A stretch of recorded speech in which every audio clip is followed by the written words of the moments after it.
Welcome to the Halliwell Manor. I'm Max. And I'm Tina. And we're here to discuss Season 2, Episode 22 of Charmed. Be careful what you witch for. This is, It sure is. It sure is the French Stewart Genie episode of Charmed. This is the season finale. Okay, you were saying that last week, too. You were saying, like, why is the French Stewart Genie episode the finale? But I feel like a lot of stuff is kind of getting shadow retconned here. This is like a stealth repilot, and it is, in fact, written by Brad Kern. You think we're officially seeing the reins of power being passed from Constance M. Burge's hands into his. I think they're being, like, forcefully grabbed here. Like, Constance M. Burge is still at the reins, but he, like, is on the horse next to hers, and he, like, has the reins in his hand, and the horse is all wobbly.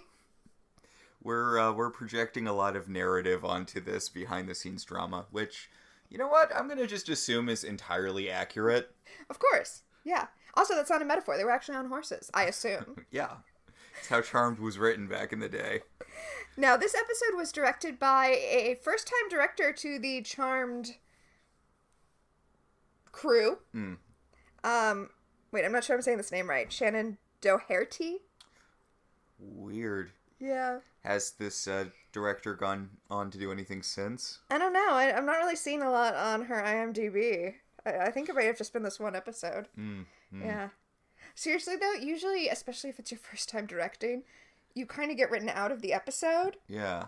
And in a way, she did. And it messes up the story. Not to get ahead of ourselves here, but the story that she goes through doesn't make a lot of sense. It makes more sense if Phoebe is going through her story. It should have been We'll get into it. I just really feel like they switched it up at the last minute so that Shannon Doherty would be off screen more and more able to direct. I guess it would have made more sense if she was directing the Apocalypse episode, because she was just a ball of CG goo for most of that. Right?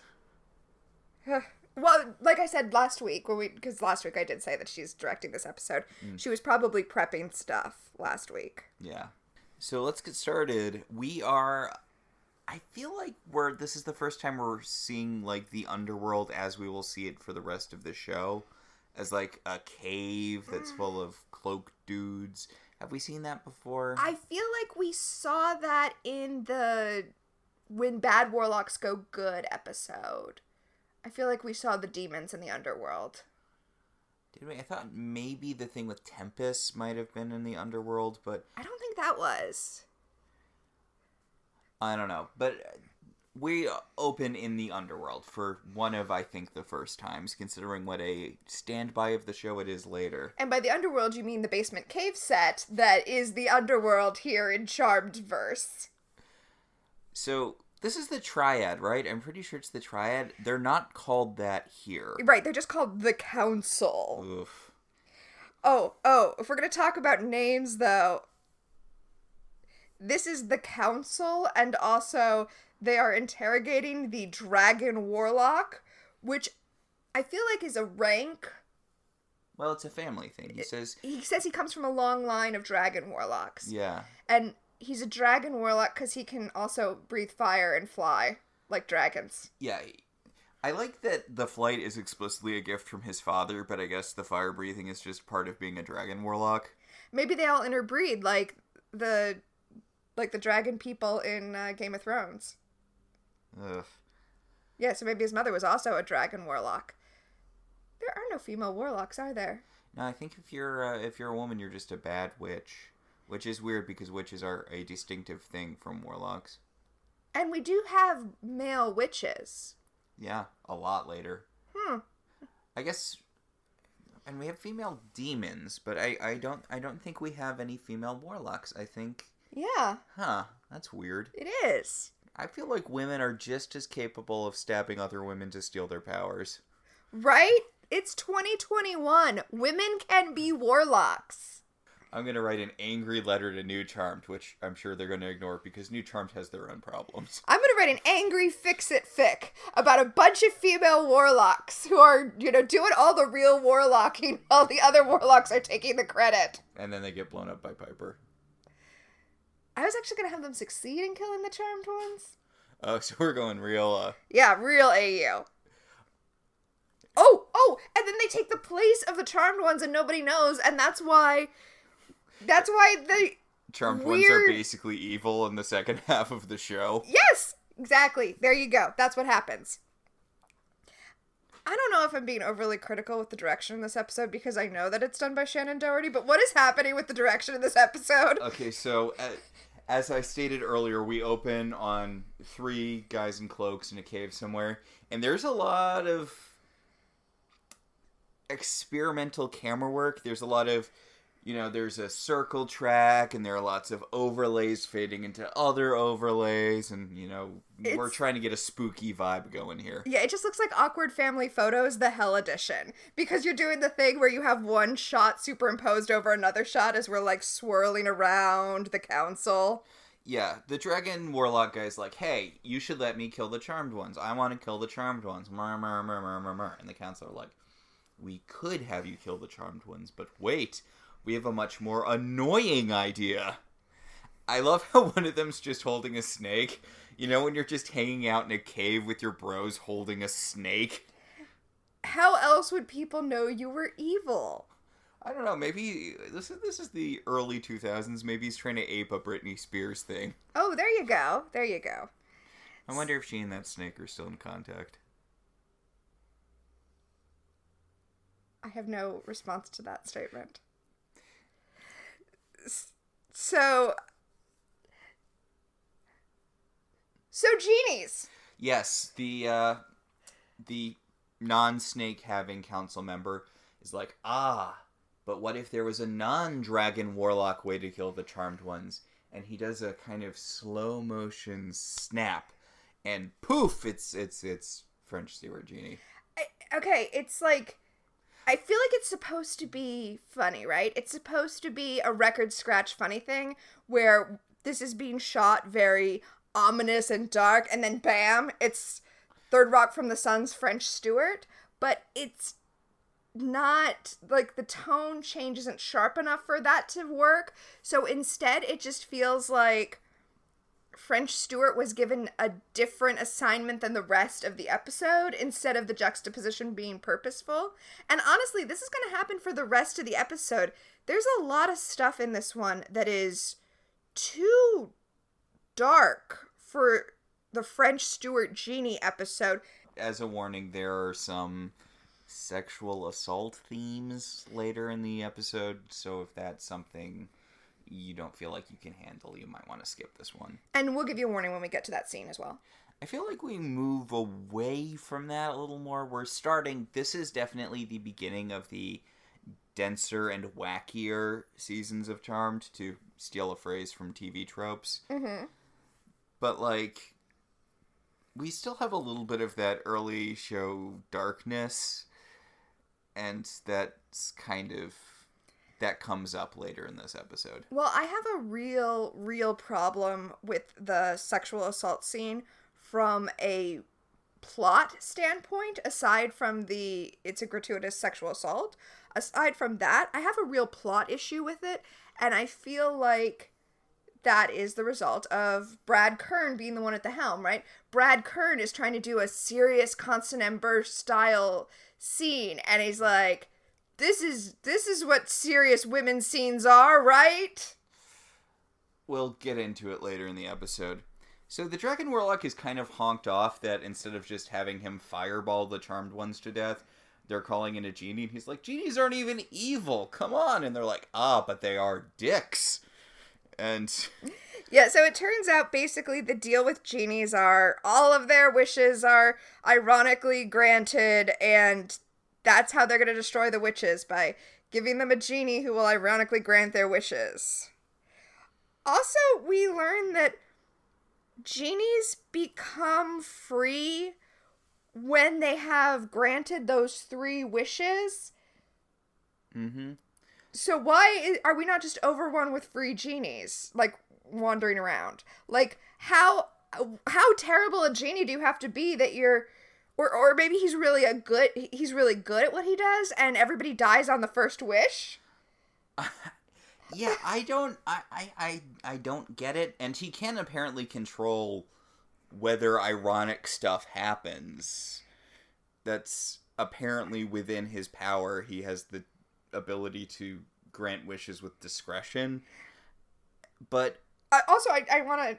It's this show, right, where later on we're going to see another genie who says that he's not an ironic genie. He's a straightforward genie who gets a commission on whether or not people are happy with the wishes he grants. Or did that happen in Once Upon a Time? Or a third show that I don't remember. it might be a different show. I know they have at least one more Genie episode, but it's a woman Genie, and somehow Alyssa Milano ends up in a sexy I Dream of Genie outfit. Right, yeah, I remember that. That's different from her French stripper ghost outfit, because the show just goes off the rails after a certain point.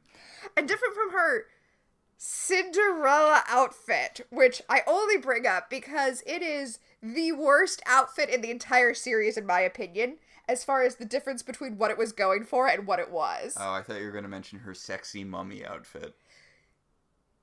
No, because the Cinderella one is just so far away from what it was going for. Every other terrible outfit was just, what she wanted to be wearing that day. I don't know. I think the mummy thing might have been someone's fetish situation. I mean, we are entering someone fetish land as soon as Brad Kern has full control of the horse. You remember the episode where there's, a doll maker who, shrinks them and then turns them into dolls? Yes, I very much remember that episode. And he's got just, this whole row in, a cabinet of women he's turned into dolls. It's I don't know. I mean, I guess that could be an actual thing, but it really, really just feels like someone was working through some stuff there. Oh, I was gonna say, that is an actual fetish. Yeah. You meant it could actually be a magical thing. Yeah, it could be a plot in a fairy tale story, but honestly it kind of feels like it's more like someone was I have the ability to make this idea come to life. Ugh. As it were. There's a really fine line with that sort of thing. It's I guess if you're subtle, it's not the worst thing in the world. But when it's really obvious that it's someone in the writer's room just trying to play something out, you're I don't want to be involved in this, dude. I mean, I don't have as much of a problem with it. My big problem is that it doesn't make for good episodes. It doesn't make for good episodes. And especially because the show could have been a real in-depth exploration of, sisterhood, and instead, magic, and, Right. But instead it's what if we put them in sexy superhero outfits, or what if they dressed like gladiators, or... Oh yeah, you mean the episode where Piper gets mind wiped and then reprogrammed into being a sexy Amazon, and her sisters have to become other sexy Amazons to save her from mind control? Yeah, that's exactly what I mean. That one was a two-parter. We have so much ahead of us. Let's finish up season 2. Yes.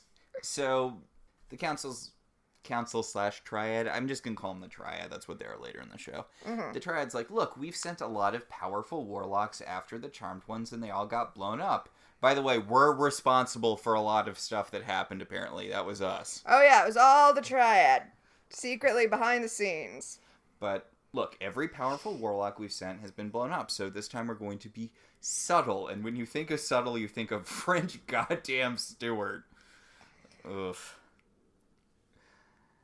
So, Back at the manor, Phoebe has been injured in an off-screen fight with some kind of demon. Yeah, she just calls it the Beast. She sprained her ankle kickboxing this beast when she was just shopping and minding her own business, and she was randomly attacked. And I really feel like Alyssa Milano actually hurt her ankle. Even with all the flying stunts, it feels like they just kind of had her lying down on a green screen. I don't know. I think this was an excuse to do the flying. Maybe. But the thing here that gets me is that she's confused and outraged that a demon randomly attacked her. And they're talking about, like, wait, is there a bigger thing behind all of the demons who attack us? And Leo's like, well, you know, as a white lighter, I can tell you that the powers that be do have a plan. And this is part of what makes it feel like a repilot. I'm like, is this your first day? Is this all of your first days? Yeah, you've been fighting demons for almost 2 years at this point, and just now you're going like, but wait, what are the demons trying to do? Is there a greater plan here? Which seems very bizarre, especially because last episode, the Apocalypse episode, they established that, yes, there is a hierarchy of evil, and demons are lower on the food chain than, say, the source of all evil, who theoretically should be beyond. He should be the source? Yes, but... And that there are instances where good and evil will work together. Because we're just pieces on their chessboard. Yeah, it seems weird that they're suddenly confused about the fact that, I don't know... There are demons? There are demons, which... What? You've been doing this for so long, it's very bizarre to bring up now, but... Also confusing to me, Leo is massaging Phoebe's injured ankle. Why isn't he just healing her? Yeah, it's literally your job as a white lighter, Leo. It's not even one of those things where, I can only heal injuries that were, that were obtained during the battle against evil. She fought a demon and she hurt her ankle. This is prime healing territory. Well, okay, we don't see it. It happened off screen. Maybe it was just some guy, and nobody wants to tell Phoebe that it was just some guy who was innocently walking down the road and she got confused.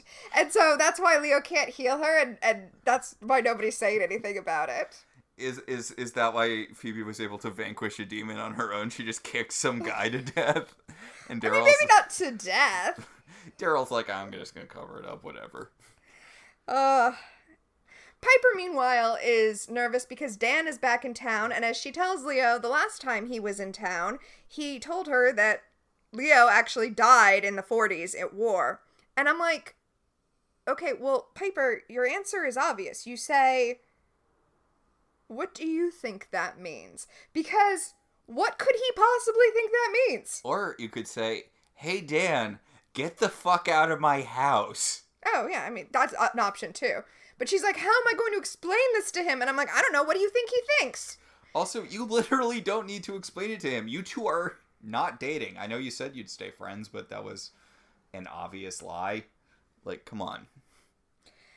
Meanwhile, Prue is getting ready for her date with the guy we have never seen before named Dick. That's hilarious. Yeah, because he's not that great a guy, but sometimes you just need some dick. And I'm like, no one's impressed with your jokes, writers. You're the ones who named him. Yeah, well, I didn't watch Supernatural past season 3, but apparently one of the big bads in, like, one of the later seasons is named Dick, and it's just all that all season. Ugh. And it's like, it's not that funny. I've made my fair share of Dick Grayson jokes, but like, sometimes people have names that are also genitals. It happens. I feel like Leo's just being such a dick because he's helping Phoebe. Like, Phoebe's trying to get up and get out of the room, and he's kind of, giving her a boost. And I'm like, dude, heal her, my God. No, this really goes to it was just some random guy theory. So the doorbell rings, and the girls answer the door, and they have been delivered an urn. I like that it's an urn, that they didn't go with the standard Genie lamp, where it would have been like, who's gonna use one of who's gonna see this and not think, oh, Genie? Okay, you know what? I stopped talking mid-sentence because if someone gave me a Genie-shaped oil lamp, because that's what those are oil lamps. If someone gave me an oil lamp that was shaped like that, I would immediately rub it to see if a genie came out. That is exactly the first thing I would do. I think it would have been hilarious if they had just sent them like a regular lamp. Like a table lamp? Yeah, like a table lamp. I think that would have been funny, but that's just me. Not to script doctor 20 plus years after the fact. But no, it is an urn. A dusty urn that Phoebe immediately leans over and wipes the dust from. And French Stewart appears in a puff of smoke, and he's like, I bet you weren't expecting me, huh, audience? Oh, God. Except we've already seen him. We've already seen... It feels like that bit was just entirely for the trailer. Oh, it definitely was. It's weird, too. He does like Buffy speak. He's like, your wishes, my commands. Yeah. Like fake Buffy speak, like amateur hour Buffy speak. And then we go to credits. You know, I wouldn't mind being a genie. It seems like it would be at least moderately fun as far as supernatural creatures. I don't know. I think it depends on a lot of factors. Like, what is it like inside the lamp? If it's like Barbara Eden's lamp, where it's like all plush and cool and you have access to entertainment. Wi-Fi. Yeah. Yes. Does the lamp have Wi-Fi? Is my most important question. Also, no. The whole, like, genies are enslaved thing is never going to be fun. I need a genie lore where there's more flexibility.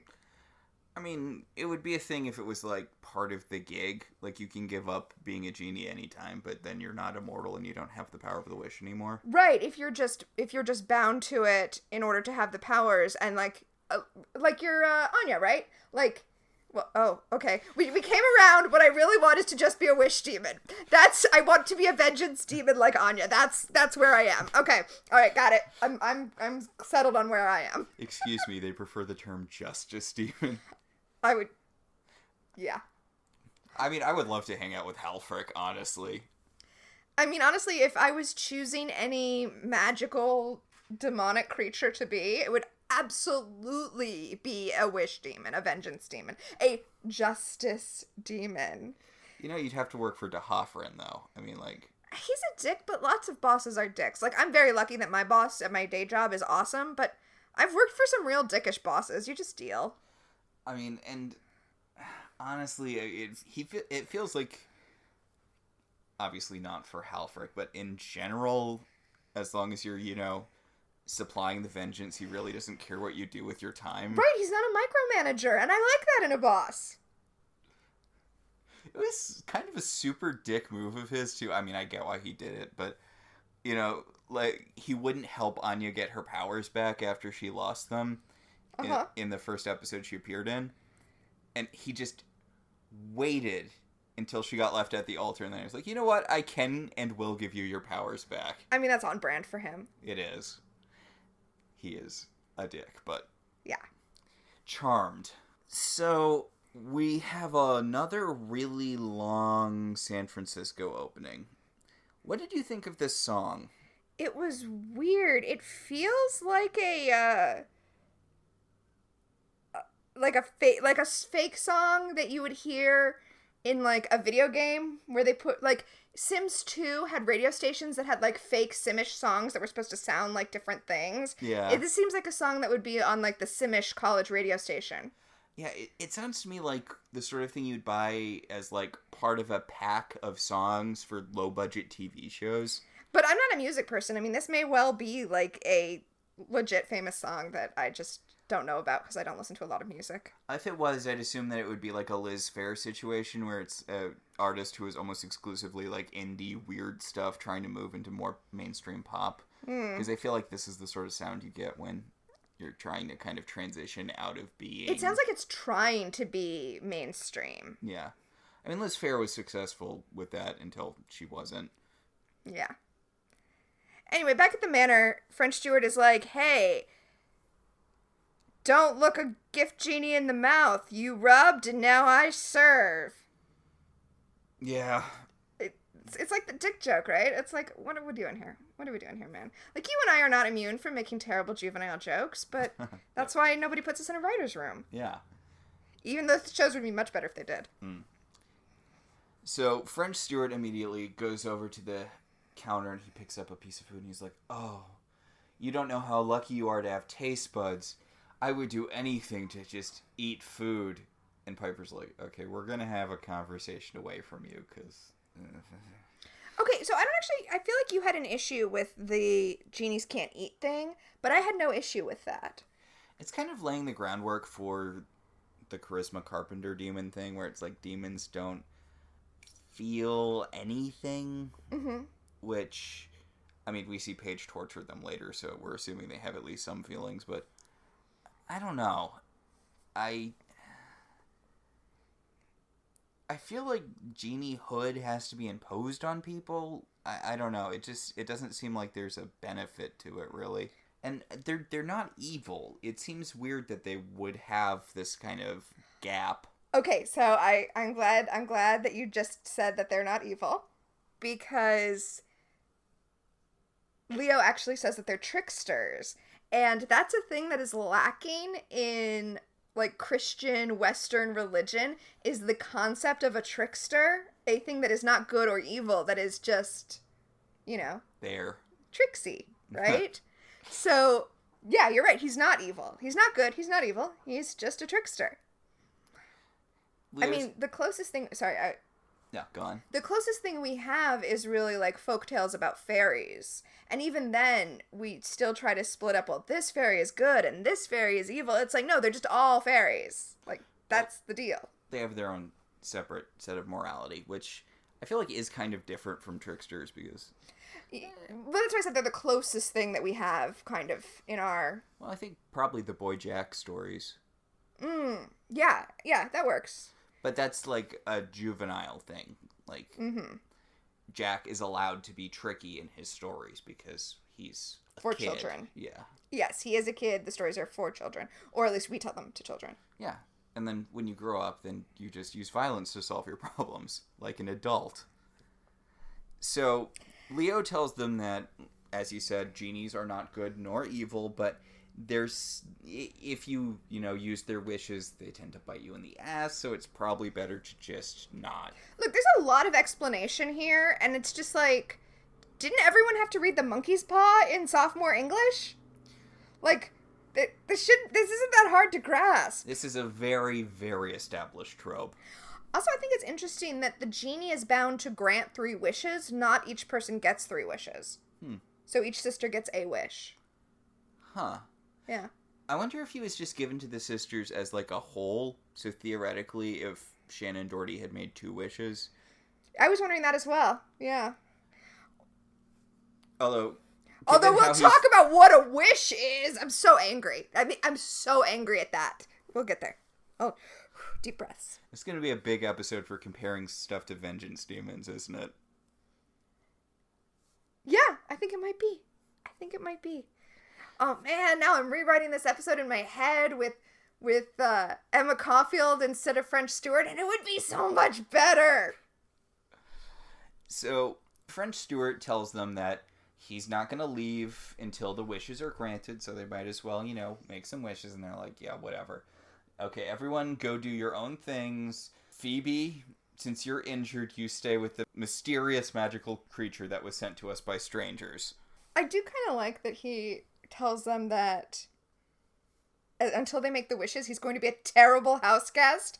Specifically because one of the things he says he's going to do as a terrible house guest is use their CDs and then put them back in the wrong cases. And that's the kind of, like, pettiness. Like, if I was a vengeance demon, I can see that being a vengeance I would enact on some guy who really deserved it.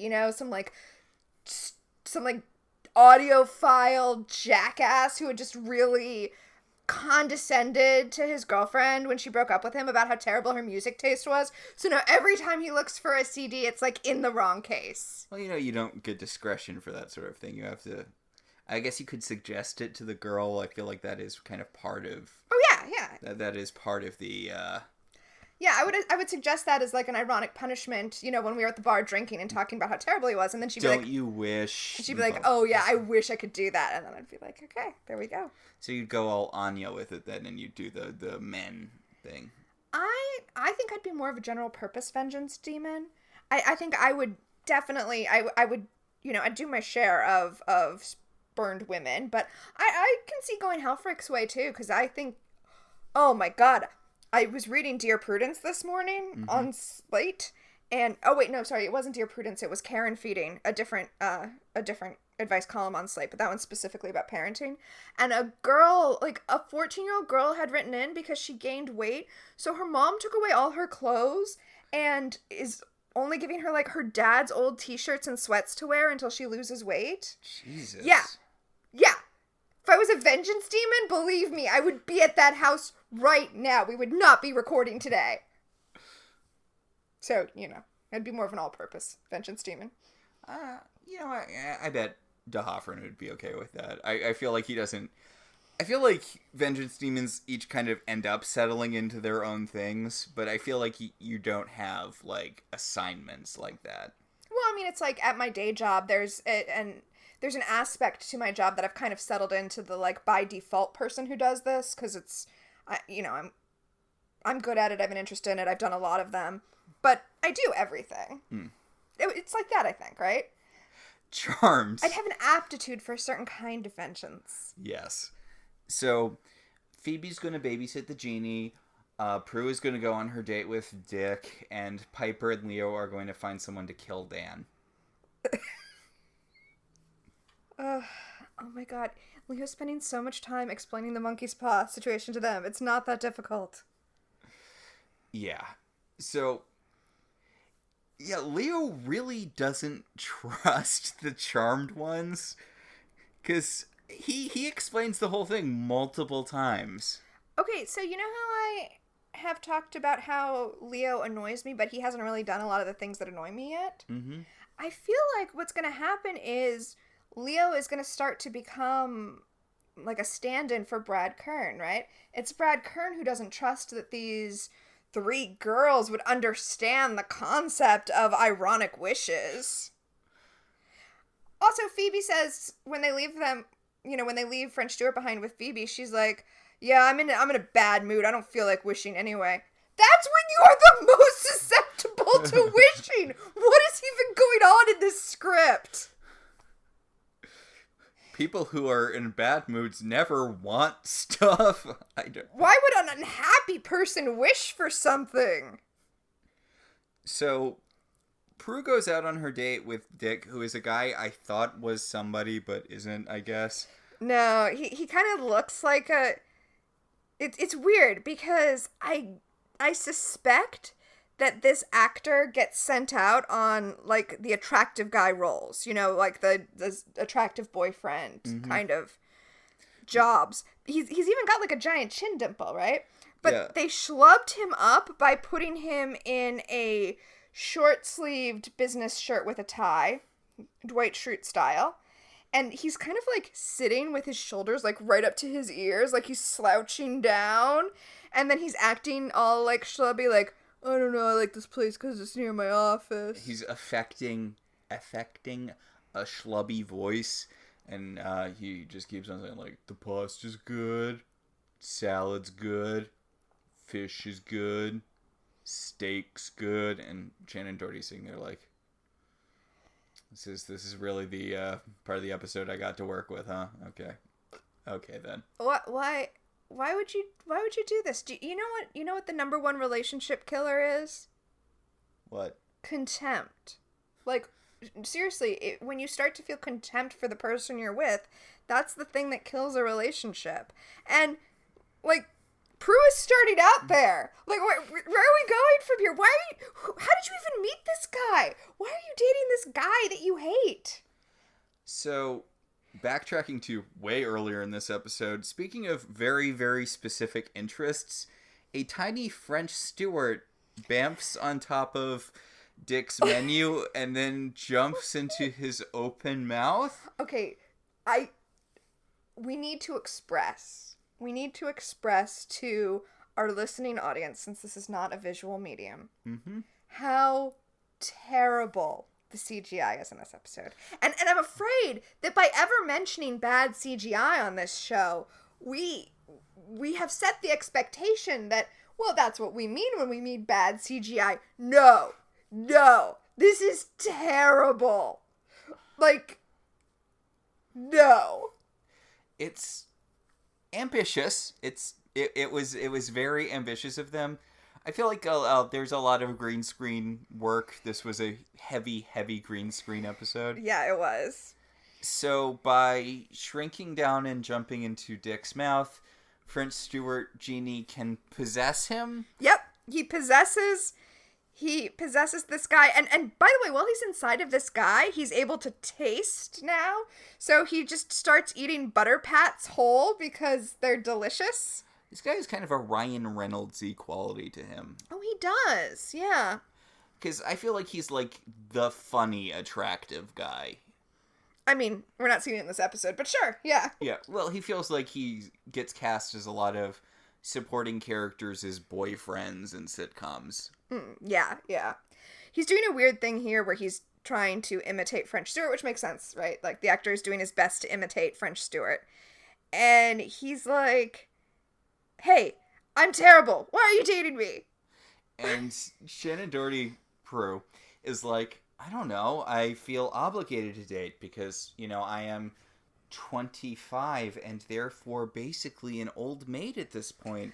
And if I don't find love, I might die alone when a wind demon blows me through a wall a year from now. Yeah, I was going to quote Unbreakable Kimmy Schmidt here. Oh, Prue, age doesn't mean anything. You could die at any time. She just wishes that falling in love could feel like it did when she was young. And French Stewart Dick Genie is like, yeah, I can twist that. Bamf! It's quite a pretzel of a twist there, right? Like... Okay, I know I've brought this up in...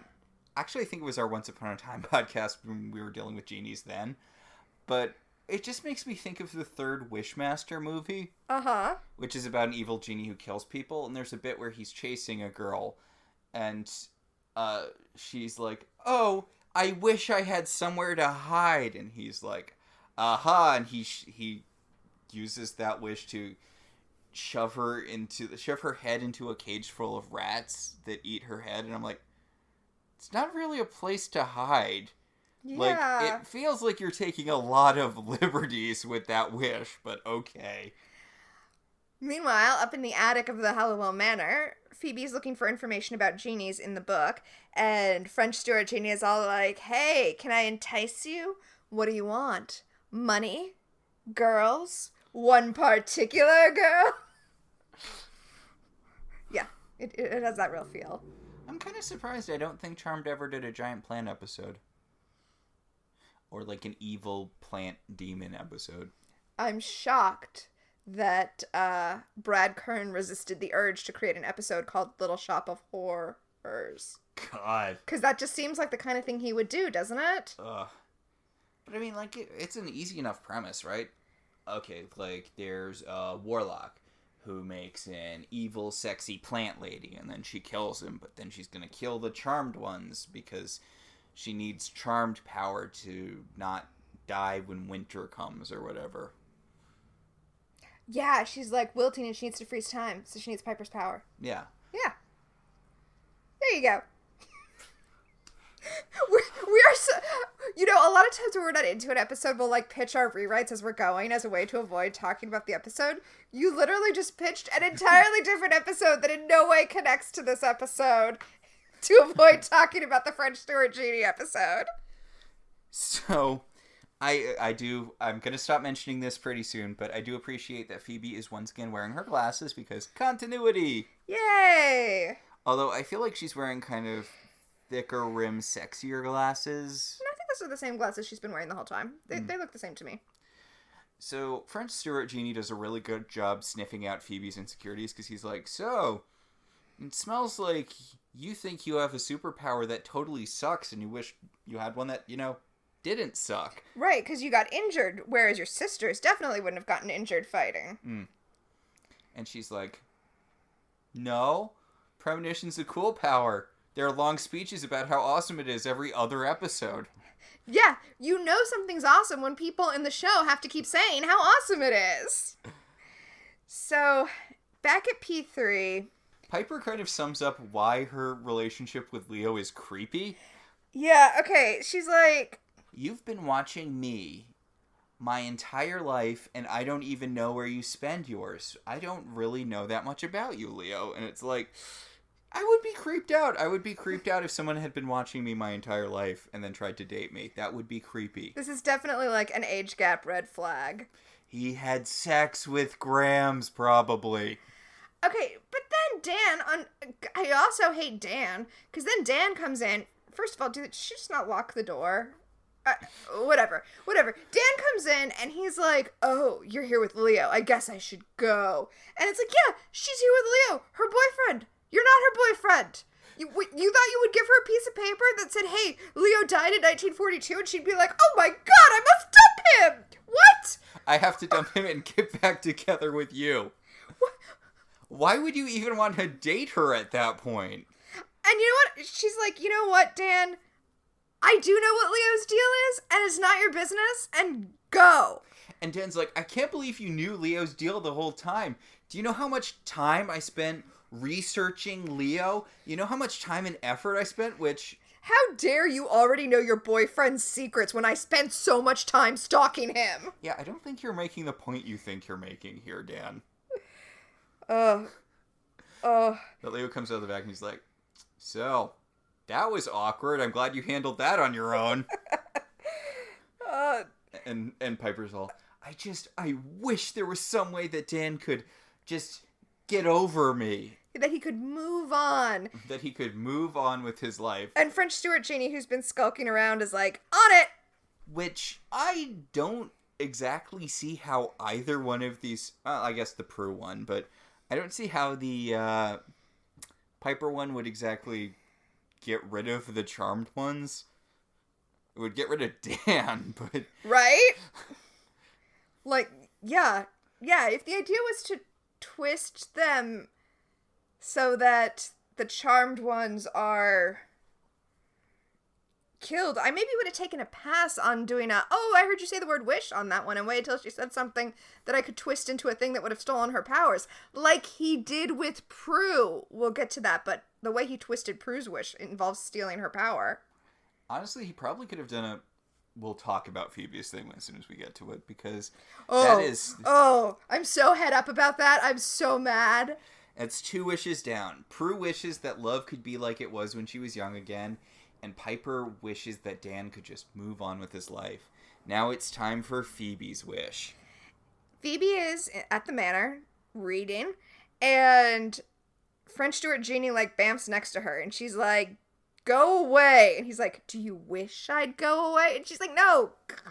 So there's specifically nothing about genies in the Book of Shadows because they're not evil. And I'm like, there's a lot of non-evil stuff in the Book of Shadows. Yeah, it's not an index of demons. Although it might as well be if we're talking about personal gain, but...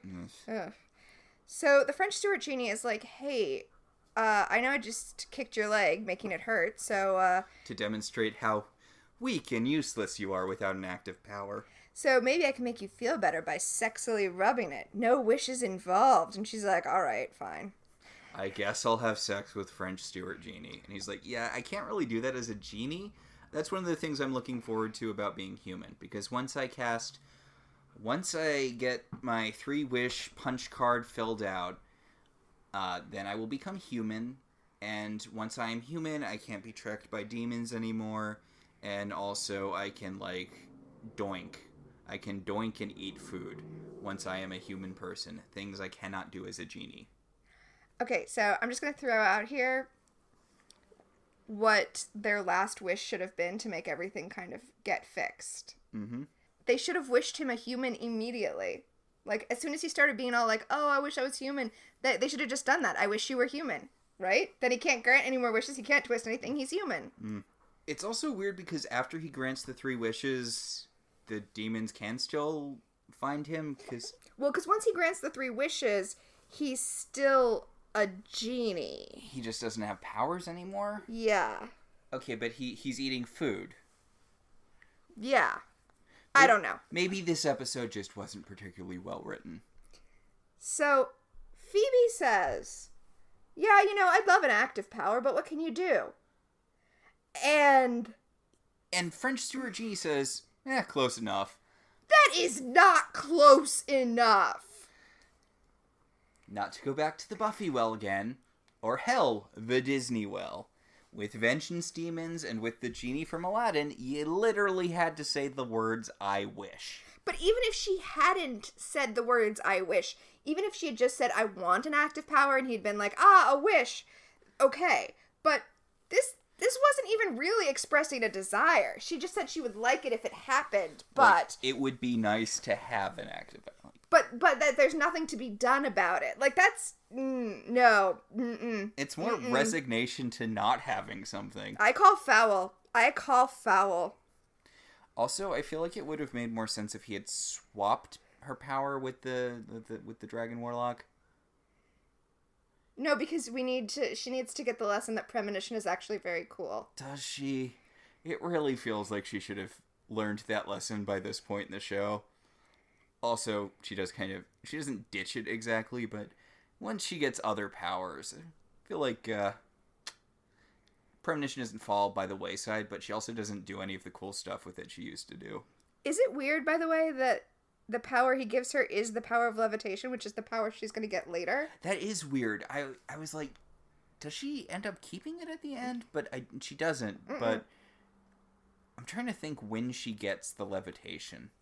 Because I think Piper might be the last person to get an active power. Phoebe, you mean? No, Piper. Because I know Piper gets... The exploding doesn't happen until later? The exploding doesn't happen until, like, the 20th episode of Season 3. Oh, okay. Which is weird because it's such an iconic part of Piper's power set, but she gets it so late. I guess it's just because she makes use of it a lot. Well, it might have been because they were like, Prue's out of the show, we need a new finisher. Yeah, it's true. Also, it is bizarre that Piper did not get a secondary power until that late in the show. Like, she doesn't get hers until late Season 3. I feel like Phoebe gets hers pretty early in Season 3, right? I mean, I also thought Piper got hers early in Season 3, I thought. But, I don't know. It's odd that Shannon Doherty, Prue, got her secondary power relatively early, and the other two kind of don't get theirs until later. Yeah, it's weird for there to be like a whole season between all that. Huh. I mean, I'd feel kind of screwed if I was Piper in that situation, you know? Because Prue gets the astral projection thing, and then later Phoebe gets the levitation thing. I'd be like, come on. Because I feel like Piper uses her powers way more than the others do. Oh, she definitely does. Yeah. I think Phoebe would get hers last, because she gets, 1-2 premonitions an episode. Right. Yeah, it should be developing because you're working with your powers. I honestly thought that's why Piper got the show-breaking power, was because she built up so much witch energy or whatever. Witch energy. She's doing witch Pilates all the time. So anyway, Piper sees that Dan has put his house up for sale because he got a job offer in Portland. Boo. We don't want you here. Yeah. We don't want you in Portland, neighbor Dan. Why don't you move to, I don't know. I was going to say Seattle, but Crystal lives in Seattle. I don't want to wish neighbor Dan on Crystal. You shouldn't want to wish at all. That is, you're right. You're right. That is the... Although apparently, literally any sentence could be a wish. So Piper goes over to talk to neighbor Dan. She's like, you're moving? And he's like, yeah, I felt like it was time to move on with my life. And Piper's like... Oh, that phrasing sounds kind of familiar. And then Prue comes home, and now she has braces, and she doesn't remember anything past when she was 17, which is when she first felt love. But the rest of her body is still her body. It's just that she has braces, so it's and not... And bangs. Oh, I'm sorry, and bangs. So it's not just her mind, it's also her teeth and her hair, but that is still her 25-year-old face. Although maybe she's going back to her 90210 roots. You mean because she's in her late 20s playing someone who's 17? Yeah. Yeah. And back in the house, Phoebe is stuck on the ceiling because, she got her an active power now. I feel like Shannon Doherty should have so many more questions about what's going on since she doesn't remember anything past 17. Yeah, she seems to buy the whole witch thing really fast, but she's like, am I going to get superpowers when I'm an old hag too? And Alyssa Milano's like, I'm going to get you so fired. But Leo uses his seldom seen but established hovering power to go up to the ceiling and pull Phoebe down. Mm-hmm. God, White Lighter power sets are kind of broken. Like, I guess they have to be at least pacifist adjacent. Well, I mean, yeah, the thing that keeps White Lighters from breaking the show is that they can only use their powers under specific circumstances. So, I want to talk about why this doesn't work for Prue. Yeah, okay. You mentioned it earlier, but I think the big problem with Prue's plot this episode is that it really clearly was supposed to be Phoebe.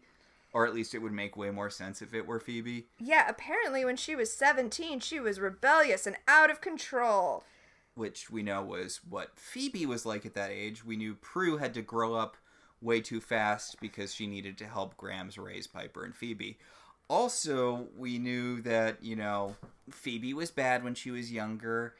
And also that the whole, quest for love, trying not to give up on love thing is Phoebe's jam. Yeah. This should definitely have been Phoebe's plot. Okay. And I feel like we do get a young Phoebe episode later, too, so... Yeah. Like, I think there's a high school reunion or something where she becomes her 17. I don't remember.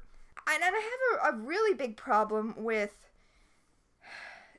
the idea that when Prue was 17, she went for the bad boys. The badder, the better. So then the dragon... Warlock. Bursts into the house because his power's been stolen. And he breathes fire at them and, Piper freezes him and... Phoebe flies him out the door because she wants to experiment with her new power, and the best time to do that is in a life or death situation. Well, it's weird because she, flies him out and then just drops him into a river, and it's like, he came to your house from hell. You think he can't get back from the river? She just drops him on the ground in a park. Well, it's like a creek stream in a park. I don't know what her thought process there is. That solves that problem forever. Whatever. So, I do like the implication, though, when they talk about Prue always going for the bad boys, the implication that Grams killed Prue's high school boyfriend. Well, this is another thing where I'm like, where it just feels really written by men. First of all, usually when nice guys TM are like, oh, women always want the bad boys, it's because they're refusing to see the traits that make the so-called bad boys appealing. But Prue sees a guy who's literally trying to murder her and her sisters, and she's like, ooh, hot. Yeah, that's not what anything... No, this is insulting to, all women and all witches. And honestly, I feel pretty bad for all Brads who aren't Brad Kern, because this is just some terrible writing. He's painted you all as terrible writers. So, Phoebe is comedically flying outside the window of the attic while Piper's like, okay, so as we learned last episode, we need to look up, the thing that we're trying to vanquish before we vanquish it, or else one of our sisters becomes a floating CGI blob for most of the episode. So, what's this guy's deal? And Leo's like, dragon warlock, long line of guys that can, breathe fire and fly, and they're really strong, and a third thing. I guess that's 4 things. But, basic dragon stuff, but they just look like dudes because we're not doing, makeup or CGI anymore in this show. From now on, all monsters are just going to look like guys wearing black clothes. Yeah. So, we do know that we need the power of 3 to defeat him. And we also know that getting the genie back in the bottle will undo all of the wishes he granted. Okay, so they need the power of 3 to vanquish this dragon warlock, which I feel like warlocks aren't the sort of thing you should need the power of 3 for, but I guess they needed it for Jeremy. But so they need the power of 3. Prue no longer has the power of 3 because she's 17 now, which was when Grams had their powers bound. I guess if she's just in her 17-year-old body, then that would still have the spell on it. I guess. Yeah. Like, it's... Of all the things in this episode, I'll let that one pass. So they're like, okay, we need to find the French Stewart Genie in order to get Prue her powers back. Now, what sets have we already used this episode? Yeah, let's go back to the restaurant where Prue was having her date. And that's the restaurant that French Stewart Genie immediately went to experience food, even though the thing that we were explicitly told about that restaurant is that it was only okay. Like, it was as blah as the guy Prue was dating. Maybe you need to sort of phase into it. Oh, yeah, I guess so. So he's ordered everything on the menu so that he can try everything. Mm-hmm. I respect that. Piper freezes the whole restaurant. She's like, okay, buddy, so we're going to need you to undo some stuff, or I'm going to stick my high heel so high up your urethra that insert end of joke here. And he's like, hey, you all got what you wanted. I fail to see how I am the bad guy here. And Piper's like, Prue's 17. And he was like, I'm sure there are lots of women who would love to be 17 again, written by Brad Curran. Ugh. Also, he is surprised that the Dragon Warlock found them so quickly, thus establishing that he is working with them. Yeah. He explains that he was hired for this gig by these guys called the Council, the Triad, and they got him and they got the Dragon Warlock as part of a two-pronged approach to get rid of the Charmed Ones, and then he gets bamfed away, but evil bamfed away. Yeah, they grab him and he disappears, and Piper's like, I thought you said he didn't have powers, and Leo's like, yeah, someone took him. He didn't go, he was taken. And then we fisheye lens our way back into the underworld. Okay, so I see now that we're only getting weird shots when we're in the underworld, so that's definitely they were going for a thing there, but I'm still not a fan of it.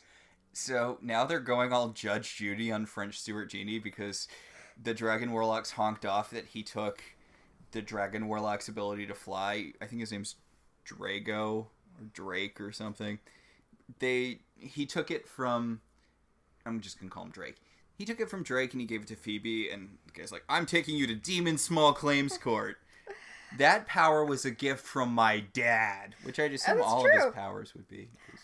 Okay, so French Stewart Genie is like, yeah, but see, by taking your power, I motivated you to come and kill the Charmed Ones, therefore their wishes killed them, and I'm watching this going, well, they were gonna send him by himself initially. This is just the Dragon Warlock killing the Charmed Ones with extra steps. He should have... Well, he does point out that, hey, one of the Charmed Ones is more vulnerable than the other ones now.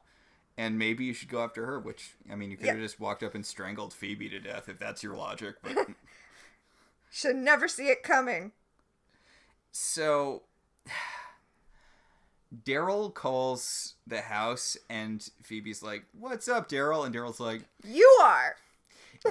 Yes, the deputy mayor's wife told me that there was a brunette woman flying around the park, and I was like, I'm so happy that these calls get routed to me now. Yeah, Thank you, Halliwell sisters. I'm so glad that's my reputation now. So, basically, Daryl's just doing this thing to get him into the episode because he's in the credits. Right. So... Prue has left the house, and her sisters realize they have to go find her because she's probably gone off to seek the worst guy she could possibly find.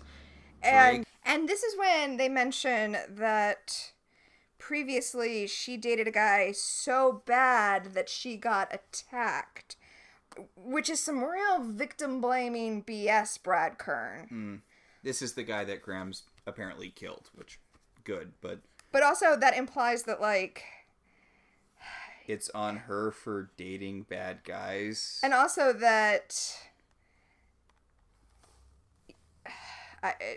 Also that you could know what kind of guy you're dealing with right away. That, like, no one's an abuser unless you know. Like... It's not good. It's all bad. Yeah. So...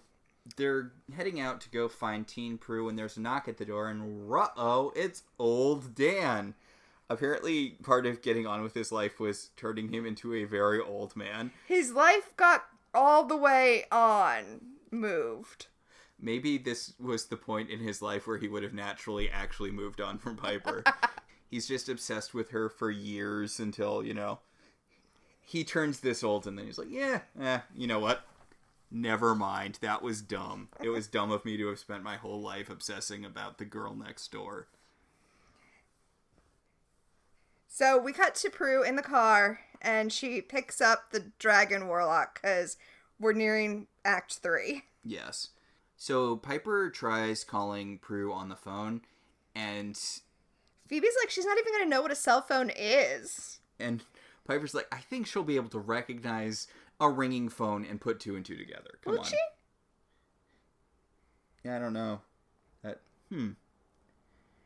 So... And then Piper's all like, oh, it's all my fault that Dan is old now. It's like, no, it's not. It's not your fault that he decided to go snooping in Leo's life. It's not your fault that a genie is stalking you. Like, no. And she's all like, oh, if he wasn't involved with me, none of this would be happening to Dan. This is my plot where I am feeling bad about being a witch. Oh, good. This is the part where women must bear the suffering for the sins of the men around them. And Phoebe's like, yeah, that's great, Piper, but Prue's about to be killed by a dragon warlock. Maybe we should get on that. No one cares about your stupid old dead boyfriend. Alright, so I'm going to say this is where the serious trigger warning comes in. If you're uncomfortable with discussions of sexual assault, you might want to skip ahead. 5 minutes? We should probably be done by 5 minutes. Yeah, we're just going to kind of breeze over this scene real quick, but, to be on the safe side. Yeah.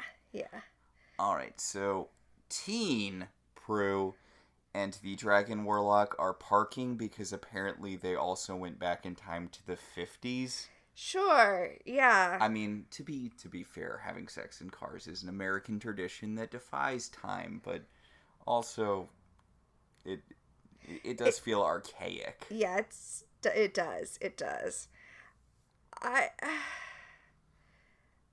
This is not what is meant by girls liking bad boys. Prue's all like, "Oh, why are my sisters scared of you?" Like, that's not... Because he tried to murder them in front of you. He shot fire out of his mouth. That's not what's sexy. That's... God, I hate Brad Kern so much right here. And this is like the definition of gratuitous, because then they start kissing, and then he reaches over and tries to choke her, and starts choking her, and it's very intense, and it's very inappropriate to have such a heavy scene in the middle of the French Stewart Genie episode. This is Charmed. I mean, we're not into the cartoony bullshit seasons quite yet, but this is not a show that tackles real world stuff at all. Yeah, you haven't earned the gravitas to do this scene, and also you're not doing it well, and also it doesn't make sense in context. It would make so much more sense if Teen Prue had run off to, say, like, if she had been reckless and had run off for some other reason. Like, this... Also, it should be Phoebe. She's the one who always goes for the bad boys. Right. I mean, also, it should be Phoebe. But this is the definition of gratuitous. Also, he needs to kill her. That's it. He just needs to kill her. Why do the whole, like, oh, we're actually hooking up, except no, I'm gonna strangle... You have a knife. You breathe fire! You breathe fire! What is the point of the whole cat and mouse game? Do you not know how every other demon who's come across the Charmed Ones has been horribly killed by them?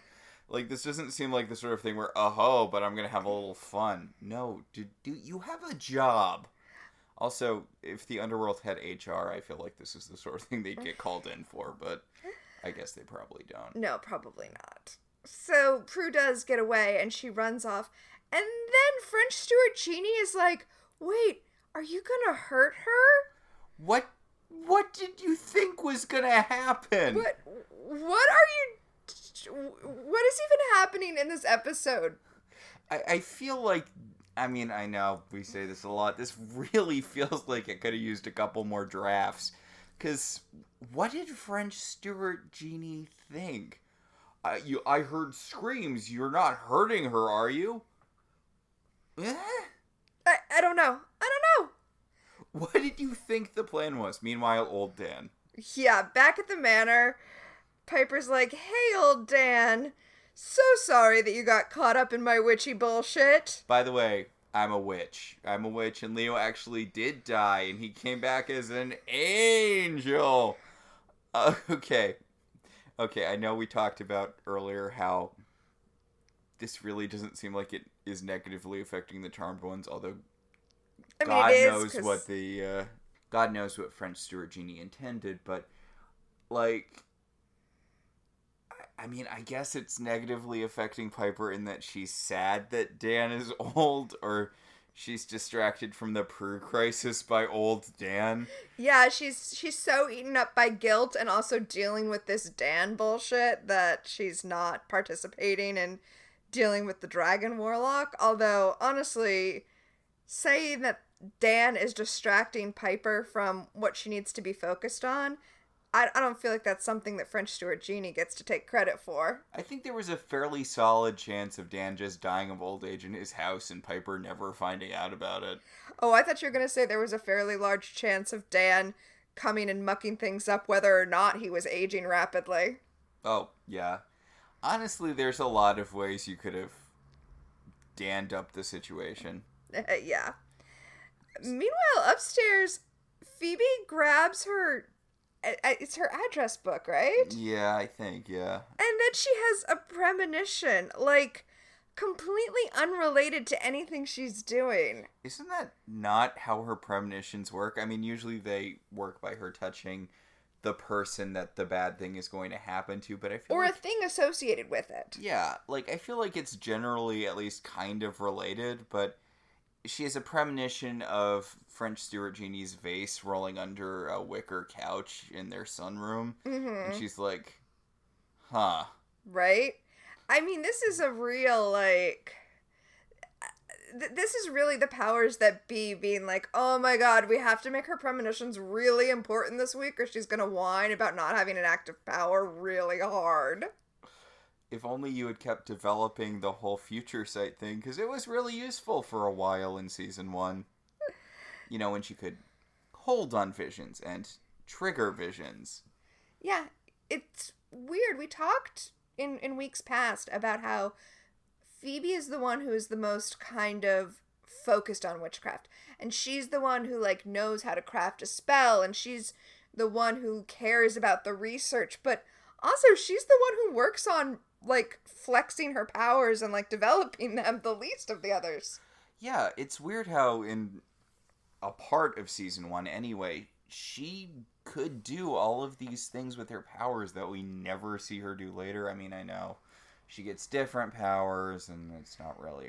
I mean, maybe they realized that if premonitions could be controlled, like if you could control when you got them, they actually are very powerful and maybe too powerful. They are kind of show-breaking, yeah. Yeah. Yeah, but, if you control... I mean, Phoebe's not super bright. That would probably... That's not fair. She is. She can whip up spells like... Yeah. That it is true. It's not fair. It's not that she's not bright. It's that she's not focused. Right. Or when she is focused, it's on god-awful, stupid romance bullshit, but... I can't wait to talk about Cole. I seriously cannot. I mean, I was thinking about her column, but yes, Cole. Oh god, her column. Oh man. Oh, Phoebe. Phoebe, they lead you so far astray. So she doesn't have time to think about what the significance of her premonition might be. Because we get a call from Prue, who's like, oh my god, Piper, he's trying to kill me. Also, I don't think he's human. You saw him breathing fire. I mean, did she get rushed out of the room before the fire breathing happened, or... No, she didn't.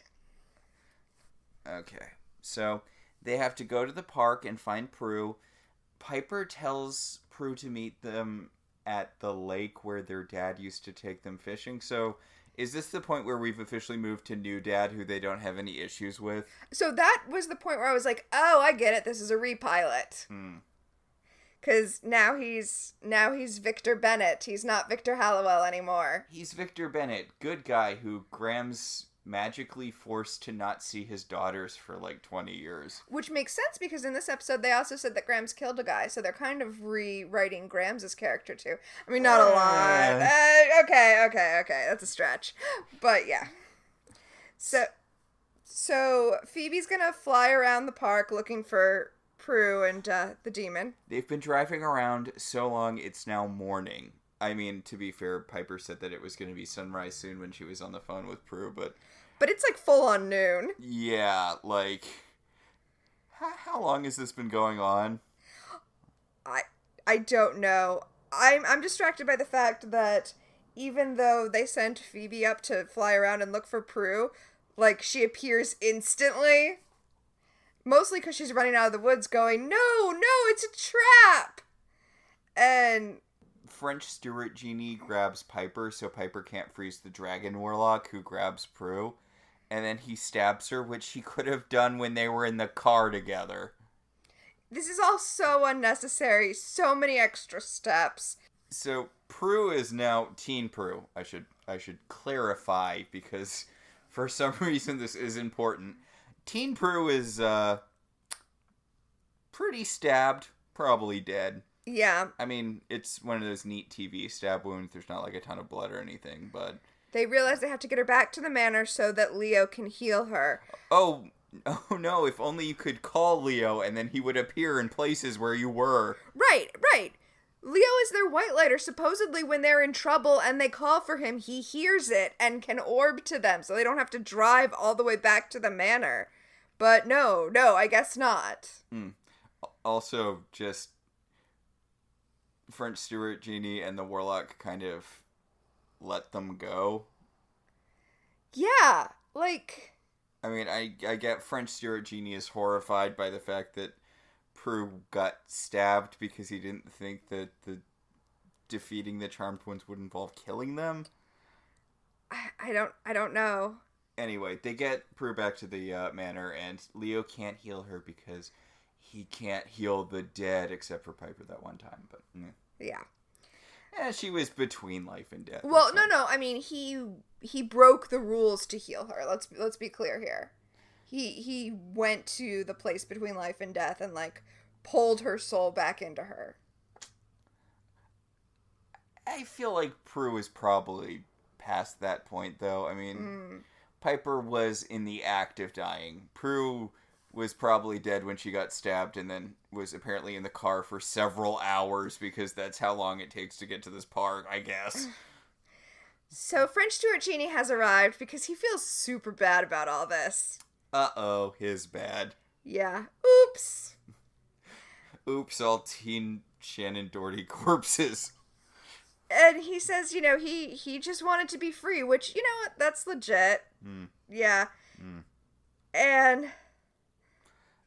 it's really his bad that she's dead, but hey, if he goes back into the bottle, then all of the wishes will be undone, and Prue will come back to life because only her teen self was murdered and not her adult self. Look, I have watched enough time travel stories. If your teen self dies, guess what? Your adult self isn't alive anymore. Yeah. Okay. So, the sisters don't trust him, but Leo's like, I mean, Prue's already dead. I mean, what do we You've really literally have to got lose nothing here? to lose. So, French Stewart Genie voips back into the bottle. It's very dramatic.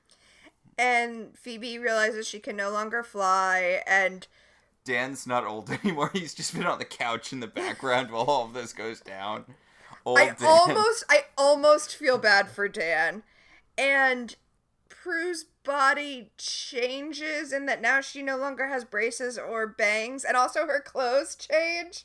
into her adult clothes out of her teen clothes, even though that part doesn't make any sense, but Fine. Whatever. But she is still dead, so, good on them. That conclusion they jumped to made no sense. I'm glad that didn't work out. Although I suppose it is, sad that Prue is dead. Yeah. So, genies can raise the dead because this is not Aladdin. This isn't Disney's Aladdin. Mm-hmm. So they're like, oh, okay, well, we'll just rub the lamp and get the genie out and wish that she was alive. But, the Dragon Warlock hilariously flies through the window, jumps on Piper, and kind of throws her into one of those wicker chairs. And the vase with the genie in it goes flying underneath the wicker couch, but nobody sees that happen.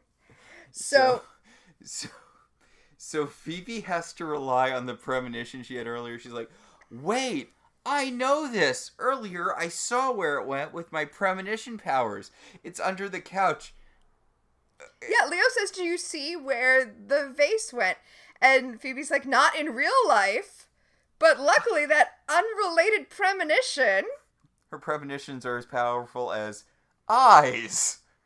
You can just look around the room and find the vase. It's not small. Her power is being good at looking. God.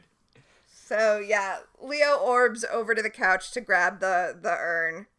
And the Dragon Warlock breathes fire... And Dan sees it, so now Dan knows about witch powers, although I guess he forgot about everything he was told while he was old. Yeah, Leo puts his, It's weird how... I get it. Because when he first got his powers back, he used them to attack that Dark Lighter, but I guess White Lighters aren't generally allowed to attack, so he kind of, just orbs behind the Dragon Warlock and is like, no, you can't breathe fire at me. And then when he turns around, Phoebe slides into the room on her knees and grabs the vase. And French Stewart genies it up, wishes Prue back from the dead, and then they do a Power of 3 spell to kill the Dragon Warlock. They do the original Power of 3 spell. The Power of 3 shall set us free. So I guess that's the standard Power of 3 vanquish. Yeah. They could probably use that on a lot of other demons, I'm guessing. Probably. So then Piper goes over to talk to Dan, and he's like, no, I don't want to talk to you. This is terrible. I saw a guy breathe fire. How could anything be as bad as that? Demon woman! Demon woman! He says, I wish I never saw that. I couldn't imagine the world held such horrors. Oh my god, dude. I hope he never goes to a circus. Dan, you need to calm down. And he tells her, he's like, okay, so I'm like Daryl in that I don't want to know, except unlike actual Daryl, I legitimately don't want to know. Please do not tell me anything. Please do not talk to me. Don't look at me. I'm going to spend the rest of my life living in the basement of a monastery, dousing myself in holy water and crying. What a dick. Alright, back at the manor, the French Stewart genie is giving the ominous wrap-up where he's like, alright, you escaped the council this time, and that's great, but they're gonna come looking for you, and there's definitely gonna be things you're gonna have to deal with down the line. Again, this is pilot language. It's very bizarre, and Phoebe's like, it's good to know that there's some greater purpose to us doing this, which, what? Demons trying to... higher level demons trying to kill you is the greater purpose? What? Also, when she says, I guess... when she says that, Leo says, it's careful what you wish for, and Phoebe's like, listen, I am a reformed wishaholic. She didn't wish for shit! That was a total cheat! What do you mean you're what is happening? Maybe she's regretting wishing Prue back to life. Damn! Also, I feel like they're very lucky because they burn Piper burns another wish on having neighbor Dan actually, get over everything that happened, except no funny business this time, and the genie's like, sure, okay. Yeah, did you know that you could just say, no funny business at the end of your wishes, and then there would be no funny business? I mean, honestly, I feel like you could have just left Dan neurotic and horrified by you. But whatever. Find peace of mind. And their last wish is that French Stewart Genie becomes human. But for realsies this time, not like before when he granted all of their wishes and then became human, kind of. Because they talk about him being human and not being able to be tracked by the council anymore because they could only track him when he was a genie, but they tracked him. Okay, so yeah, I think he just lost his powers, but he was still a genie, and therefore the council was still able to track him. Then why was he But why eating was like he that? able to enjoy food? Yes, that should have been left out of the scene. We should have gotten a scene, like, if we needed that, we should have gotten it later of him enjoying food. Like, that should be a payoff for this, where he becomes whatever. We're done. Yeah, so he grants their wishes, and very luckily Prue does not drop dead because, I don't know, I guess it isn't technically putting the genie back in the bottle, so the wishes are undone, but... Yeah, no, he's permanently out of the bottle. The wishes are forever. Okay. So Neighbor Dan is over it, but I guess he's still moving. Yeah, that's how over it he is. He still got the job offer in Portland. Ugh. We don't want you here, Neighbor Dan. He's gonna come here and harass Portland witches for a while. And French Stewart Genie goes off to get a job and eat food and have sex and such. Yep. He's gonna impregnate Vicky Dubček, and then she's gonna give birth to Jenna Maroney. That's correct. That was a 30 Rock reference. And a Third Rock Rock reference, yeah. So, anyway, Leo gets the call from the elders that they need to see him.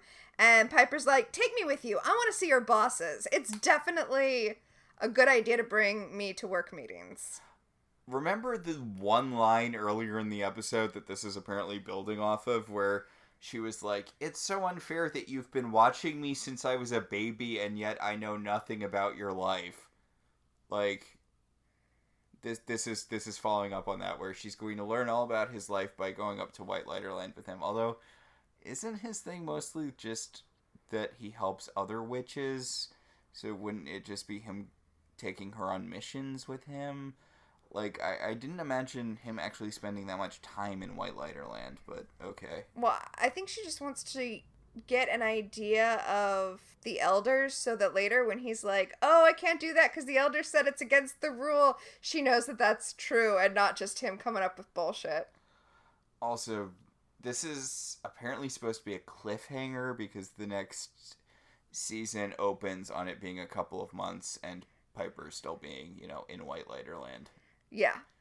It doesn't really feel like it's supposed to be a cliffhanger to me, but okay. No, not to me either. And then this episode ends, as all season episodes end, with Prue using her powers to close the door of the manor. So... that's it for season 2. Woof. It's weird. For a lot of this season, we were like, wow, Charmed is a lot better than we remember. Yeah, like, we were on such a run of good episodes, and I don't know if you could tell by how much time we spent actively not talking about this episode, but, like, this one was really rough, and it's not a terrible concept, but they don't really lean into the comedy enough, which you think they would with, the guest star and the premise, and the drama all falls horribly, horribly flat. So, what a sadly weak note to end a surprisingly strong season on. Yeah, no, you're right. This episode had a real issue with being not one thing or the other. But it did get us one step closer to Cole, so... Yay! Yay! So that is it for this episode, and that's it for season 2. And I guess we'll wrap up with our segments. Yeah. We will dip into our own power of 3. Let's check the first power in our pack, Premonition. Who in this episode was, or will become famous? Okay, it's French Stewart. Right, yeah. French Stewart, who is, I think, most well known for his role as French Stewart impersonator on Community. Oh, I was going to say Inspector Gadget in the sequel to Inspector Gadget 2. When Matthew Broderick was like, there's no way in hell I'm coming back for this. No, but seriously, obviously French Stewart is most known for Third Rock from the Sun. Although he was pretty everywhere for a while there. He was. They were really pushing him as, like, a person, yeah. Which, I like French Stewart fine. Yeah. I have no major issues with him. Even in this episode, which is so painful, I feel like it's mostly the script that's the problem, and not the actor. Do you think they knew it was going to be French Stewart all the time? Like, yeah, I do. It feels like they wrote it for him. Okay, because there were bits where I'm like, this feels really written for him, and there were bits where I was like, is it? Like, the bits where they're like, oh, he's sympathetic and, playing on his comedic chops more, I'm like, But this is one of the first ones that we actually watched a preview for. We did. I posted it on our Twitter feed too, because I just had to know what the preview for this looked like. I want to start watching the previews more for this because it's a very interesting screenshot into what that particular time period was like. But I know. They even had a big with special guest star from Third Rock from the Sun's French Stewart. So I feel like this is kind of the first stunt casting they've had, because they've had famous people before. David Carradine felt like stunt casting, but yeah, this is probably definitely more of that. Yeah. I can't imagine them doing previews where they're like, and David Carradine as Tempest, the Demon of Time. You're right, they probably didn't do that. But yeah, French Stewart's the big one. Anyone else? I mean, it seemed like the sort of, like the guys in the council were probably the old guys in a lot of stuff, because that's how old actors work. Yeah, but they were all like hooded figures, so no, I don't think there was any other big Or even thing we need to bring up name. here. Yeah. So that'll bring us to our second segment, Time Freeze. What specifically dated this episode for you? Okay, I know this is cheating, but thinking that a character less than a decade from the past would not know what a cell phone is. Yes, that was mine too. You're right, that's cheating, but that was definitely mine too. Like,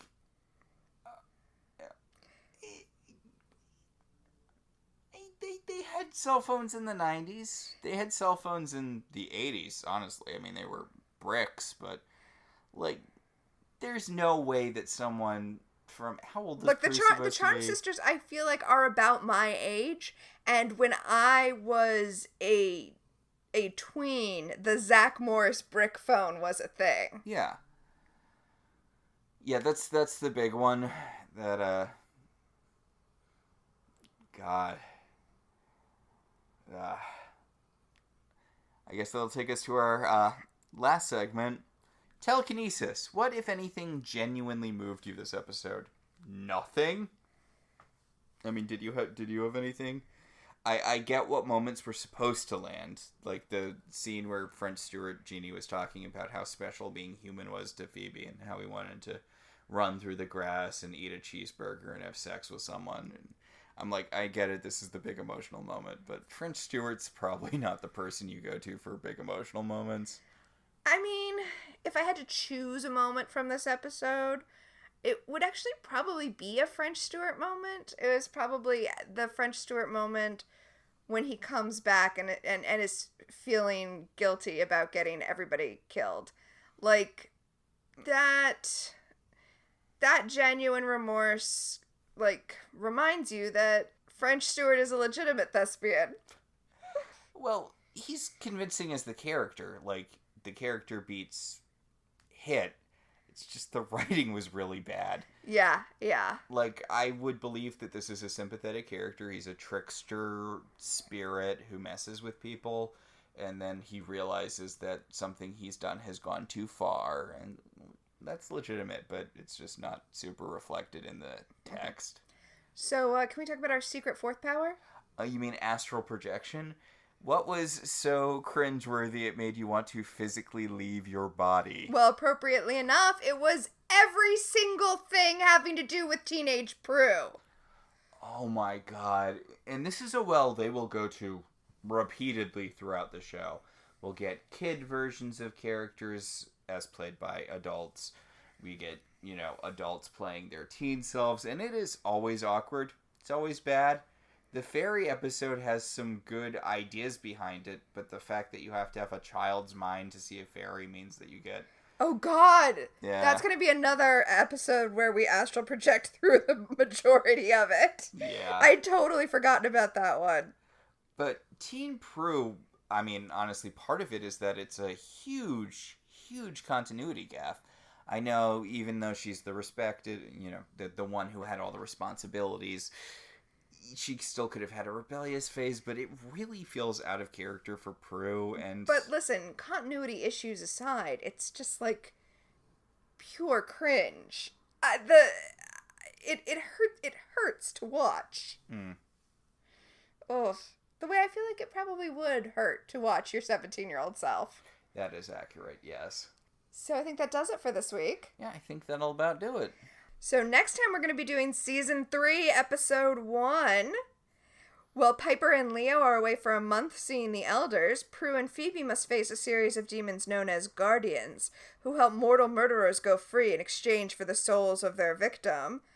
And Phoebe falls in love with the district attorney, Cole Turner. Yay! Oh my god! When I said that we were one episode closer to Cole, I didn't know how one episode closer we were. Oh my god, Cole!